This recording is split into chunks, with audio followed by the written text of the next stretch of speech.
इधर मैं कई वर्षों से देख रहा हूं,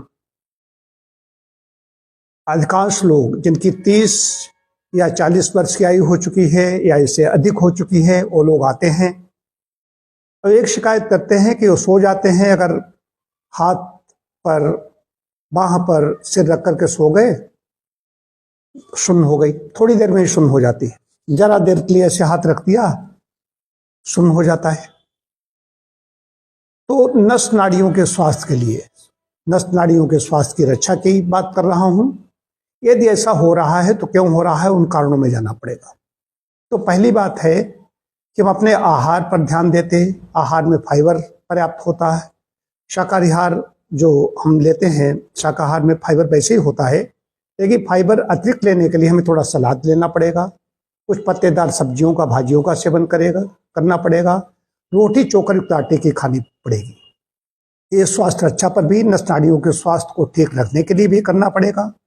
यदि परेशानी हो गई है, सुन्न हो रहे हैं, तो ये करना पड़ेगा। व्यायाम नहीं करते हैं तो व्यायाम करना पड़ेगा। व्यायाम की कमी से भी ऐसा हो रहा है, सर्कुलेटरी सिस्टम ठीक तरीके से काम नहीं करता है। कई बार होता है कि कोई डायबिटिक व्यक्ति है, उनको भी न्यूरोपैथी की ओर इधर जाता है, उनको भी ये समस्या हो सकती है। कई लोगों की सर्वाइकल प्रॉब्लम होती है, सर्वाइकल स्पाइंडिलाइसिस होने के कारण भी ये झंझनाहट, झुंझुनी या शून्यपन होने लगता है।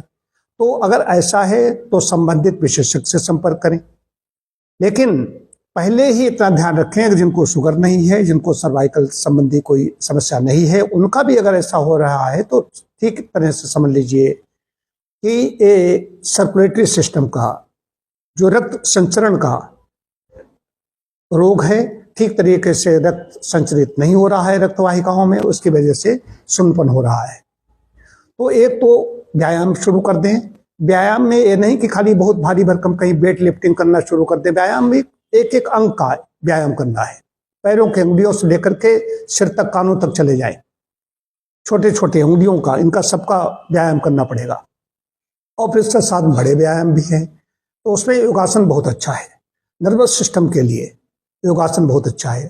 थोड़ा टहलें, थोड़ा दौड़ें, जॉगिंग करें। ये 30-40 साल के हैं तो युवा हैं, तो वो एक करेंगे।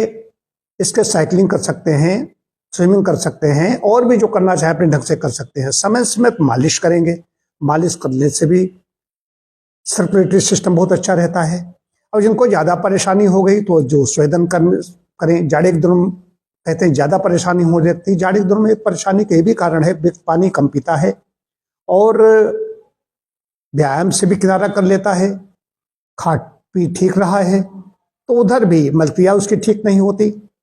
पानी की कमी से भी ऐसा होने लगता है। इसके अलावा और भी समस्याएं होती हैं, उनमें नहीं जाना चाहता। बात झुंझुनी हो रही है, सुन्नपन की हो रही, झंझनाहट की हो रही, हाथ पैरों की, तो इसके लिए सिर्फ यही है कि स्वेदन, स्टीम बाथ। यदि आप ऐसे शहर में रह रहे हैं कहीं पर भी, तो जगह जगह स्वेदन कक्ष हैं, स्वेदन यंत्र हैं, बाष्प बनाने की मशीनें हैं, वहां पर जाकर के ले सकते हैं। कई लोगों ने बड़े बड़े जो घर हैं उन्होंने अपने घर में भी व्यवस्था कर रखी है। तो ऋतु में, जाड़े की ऋतु में कम से कम एक बार तो अपना स्टीम बाथ जरूर ले लें।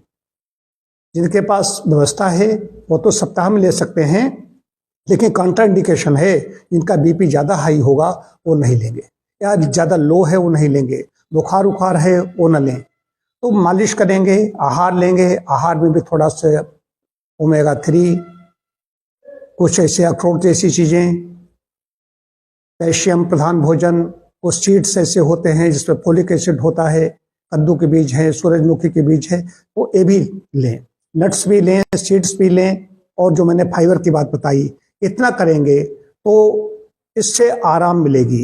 अब मालिश के लिए तिल का तेल ज़्यादा अच्छा है। धूप का सेवन करें, बस सुन्नपन है तो ख़त्म हो जाएगा।